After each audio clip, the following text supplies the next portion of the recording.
అందరికీ సంక్రాంతి శుభాకాంక్షలు.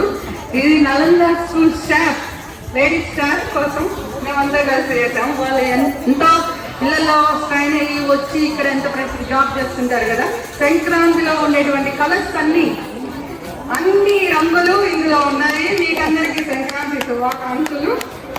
అలాగే పిల్లల్లో కూడా ఇంతే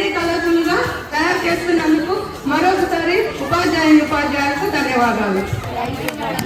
లాస్ట్ అండ్ ఫైనల్ ఏంటంటే నలంద స్కూల్లో చదివితే వాళ్ళ లైఫ్ కూడా ఇలా కలర్ఫుల్ గా ఉంటుంది.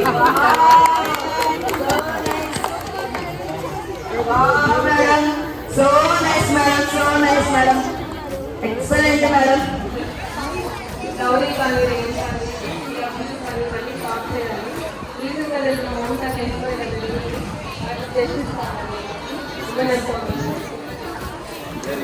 Wow madam, excellent madam, so nice madam, చాలా అద్భుతంగా చేశారు. ఈ పిల్లల కోరికలు తీర్చే వెన్నాలయ్యకు గొప్పిళ్ళు, ఆ వెన్నాలయ్యకు గొప్పిళ్ళు, ముద్దుల గుమ్మ బంగారు బొమ్మ రుక్మిణమ్మకు గొప్పిళ్ళు, ఆ రుక్మిణమ్మకు గొప్పిళ్ళు, గొప్పియల్లో గొప్పియలే వెన్నాలయ్యకు గొప్పిళ్ళు, ఆ వెన్నాలయ్యకు గొప్పిళ్ళు, ముద్దుల గుమ్మ బంగారు బొమ్మ రుక్మిణమ్మకు గొప్పిళ్ళు, ఆ రుక్మిణమ్మకు గొప్పిళ్ళు, గొప్పియల్లో గొప్పియలే వెన్నాలయ్యకు గొప్పిళ్ళు, ఆ వెన్నాలయ్యకు గొప్పిళ్ళు, ముద్దుల గుమ్మ బంగారు బొమ్మ. అందరికీ శుభమధ్యాహ్నం. classes call them madam. Do that. Usma madam. It's immediate. కార్యక్రమానికి వచ్చినటువంటి నలంద పాఠశాల తల్లిదండ్రులకి, అలాగే గౌరవులైన మన పరివేషణాలు కానీ ప్రొఫెసర్ గారికి, అలాగే ప్రధానోపాధ్యాయులు కిరణ్ సార్ గారికి నా ప్రత్యేక నమస్కారములు. అలాగే ఇక్కడికి వచ్చినటువంటి బాలబాలికలందరికీ నా ఆశీస్సులు. మన దేశం పేరేంటి? భారతదేశం. Very good. ఎవరు అడిగినా మన భారతీయులమని గర్వంగా చెప్పుకోవాలి. మన భారతదేశం సంస్కృతికి, సాంప్రదాయాలకి, ఆచారాలకి, పండగలకి పెట్టింది పేరు. అవునా? పండుగ పండుగ అంటే ఏంటి? ఎందుకు జరుపుకుంటాం? పండుగ అంటే మనలోని మనశ్శాంతిని, హాయిని, అలాగే స్నేహభావాన్ని, ఐకమత్యాన్ని ఏర్పరుస్తుంది. అందుకే మనం పండుగని జరుపుకోవాలి. అలాగా హిందూ మతం వారు జరుపుకునే పండుగలను ఉగాది కావచ్చు, వినాయక చవితి కావచ్చు, దసరా కావచ్చు, అలా సంక్రాంతి అనే పండుగలు కూడా జరుపుకుంటాం. అయితే ఈ పండుగలన్నిటికన్నా హిందువులకి చాలా పెద్ద పండుగ. దీనిని పొంగల్ పండుగని కూడా అంటారు. అయితే ఇది జనవరి నెలలో జరుగుతుంది. 3 రోజులుగా జరుపుకుంటాం. మొదటి రోజు భోగిగా జరుపుకుంటాం. భోగి అంటే భోగ భాగ్యాలను అనుభవించే రోజు అని అర్థం. భోగి రోజు ఏం చేస్తాం? పల్లెటూరులో అయితే ఈ 3 పండుగల్ని చాలా అద్భుతంగా జరుపుకుంటారు. పట్టణాల్లో కూడా జరుపుకుంటారు, కానీ పల్లెటూరులో అయితే కొంచెం ఆచారాలను పాటిస్తూ చాలా అందంగా జరుపుకుంటారు. మొదటి రోజు భోగి పండుగ. భోగి పండుగ రోజు ఏం చేస్తారు?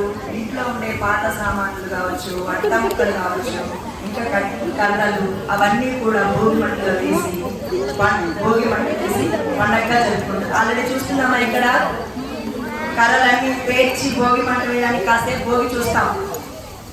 అంటే భోగి ఎందుకు జరుపుకుంటామంటే మనలోని కష్టాలని, కన్నీళ్ళని, బాధల్ని అన్ని మంటలో వేసి మంటలో కలిసిపోవాలని ఇందులో సందర్భంగా మనం భోగి పండుగని జరుపుకుంటాం.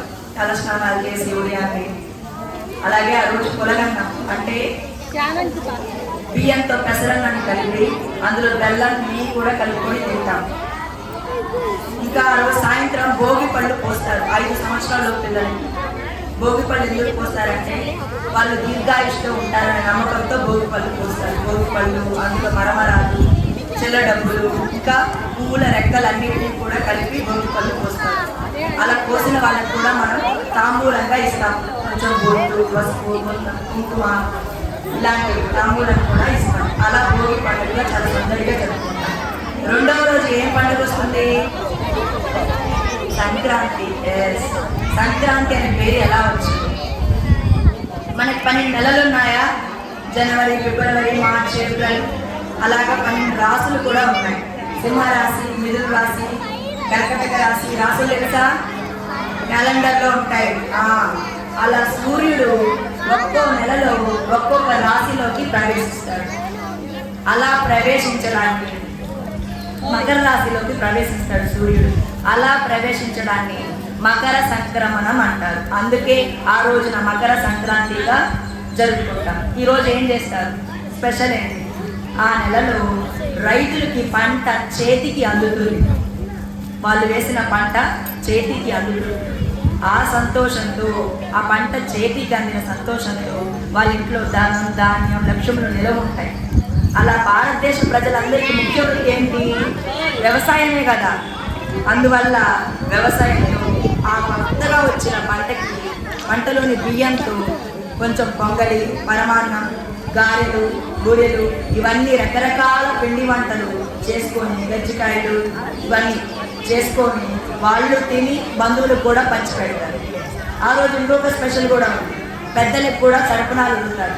చనిపోయిన తల్లిదండ్రులకు కావచ్చు ఎవరికైనా వాళ్ళకు కూడా కొత్త బట్టలు పెట్టి, నేను చేసుకున్న పిండి వంటలన్నీ కూడా పెట్టి ఆ కొత్త బట్టలు కూడా ఇంట్లో వాళ్ళ యజమానులు ధరిస్తారు. ఇంకా ఆ రోజు సాయంత్రం ఇంకొకటి పిల్లలకి చాలా ఇష్టమైంది ఏంటి? పిల్లలు సాయంత్రం అయితే మేడల మీదకి వెళ్ళి ఒక పని చేస్తారు. ఏం పని చేస్తారు?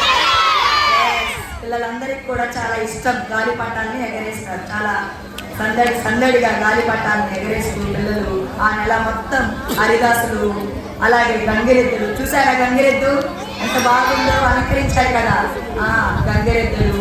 ఇంకా జంగమదేవరాలు ఆ నెల మొత్తం చాలా సందడిగా ఉంటుంది. హరిదాసులు అంటే ఉన్నారే వాళ్ళు అన్నమాట. ఉదయాన్నే ఇంటికి వచ్చి బియ్యాన్ని సేకరించుకుంటారు. ఇంకా 3వ రోజు జరిగేదే కనుమ పండగ. కనుమ పండగ రోజు ఎవరిని పూజిస్తారో తెలుసా? దేన్ని పూజిస్తారు?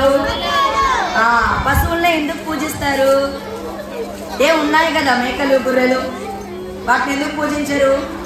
ఎవరికైనా తెలుసా? తెలీదా? ఎద్దుల్ని, పశువుల్ని ఎందుకు పూజిస్తారంటే మనం మన 5 వేళ్లతో అన్నం కడుపు నిండా తింటున్నామా? పల్లెటూళ్ళలో ఎద్దులకి మడక కట్టి పొలంలోకి దున్ని పంటని పండిస్తారన్నమాట. అవి బాగా దున్ని కష్టపడి మన పొలాన్ని మన చేతికి పంటని అందిస్తుందన్నమాట.